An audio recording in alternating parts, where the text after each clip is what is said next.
Now we're going to talk about support and resistance levels. Support and resistance levels, if I am allowed to say this word, it's the most important thing you can do on your chart.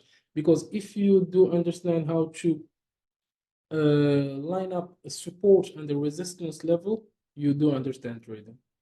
You have understand the trading, understand at least the movement of the chart. I'm going to give you an example. This is resistance and this is support. Right now, we see that the market is going up. Boom, boom, boom, boom, is going up. So it's creating a higher highs. This is what we call higher highs. It means he creating a higher, then he go for a big higher than this.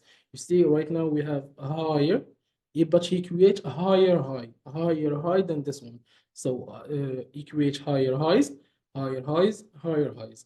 And also he creates lower highs and higher lows, sorry, higher lows and higher lows. It means that he creates a low here, but this one, it's higher than this low. It means that the market is moving up. So we are talking about higher highs, higher lows, higher highs, higher lows, and higher highs. Those higher highs represent the resistance. It's where the price is going up, but he cannot cross this price. He cannot cross this line. He, boom, he go back. Then he create another resistance and he go back. He creates another resistance and he go back. Same thing for the support. He goes down, but he cannot cross this line. It means that he go to this line and he go back. He go to this line and he go back. This is the resistance and support. Right now, I'm going to show you one of the most important things that we are looking for as a trader. This is the breakout, which is the breakout. So what is the breakout? The breakout means that the price has been respecting this line of resistance for too much time. At least he goes and he go back from this line for 2 to 3 times. Right now we see that the price is going to this point and he go back. He go to this point and he go back. So we don't understand that this price, this line of resistance has been respected for too much time.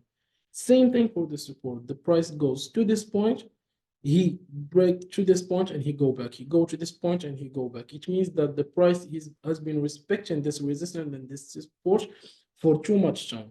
Like he is creating a pattern. This is what we call a pattern. This is a pattern. But at one time, the price go out of this resistance. It means that he break out of this resistance. And when he break out of this resistance, he doesn't have the much power to goes up. Sometimes he have the power to goes up, but from a time to another, he go back for the correction. And this is the most popular one, is that when the price break a resistance, he go back to accumulate all the liquidity that has been here on this point. So he go back, he make a correction, or we call it sometimes a confirmation for our trade. So he go back for this correction, then he goes up. So he go back to accumulate the liquidity that has been on this point.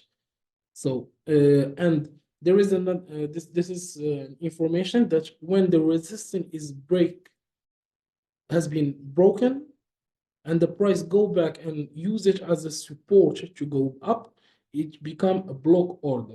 This is what we call a block order. A block order is when the resistance become support or a support become a resistance. This breakout can be from the other side, from a support. So he will cross this support and he will go back and use it as a resistance to go down. It means a block order. So keep in mind that resistance and support are one of the most important things to use as a trader. I'm going to give you a video on a real chart how to detect your resistance and support and make the difference between a demand zone and supply zone and resistance and support. The demand zone and supply zone are made on the big frame like daily or 4 hours, and it's not a line, it's like a zone. Demand, supply, and demand. For the resistance and support is like a line. a line of resistance and a line of support. If we detect this resistance and this support, and we detect the supply and the demand zone, and we are looking for a breakout, make sure that your trade will be at least 60% of winning rate. So first of all, keep in mind that resistance and support, you have to draw them on at least 2 to 3 points of respect. So he will have to go and go back, like this draw. You have to go and respect it and go back, respect it and go back. This is what we call a resistance. But if it's a point, just 1 point, it's not considered as a resistance. At least 2 to 3 points or more.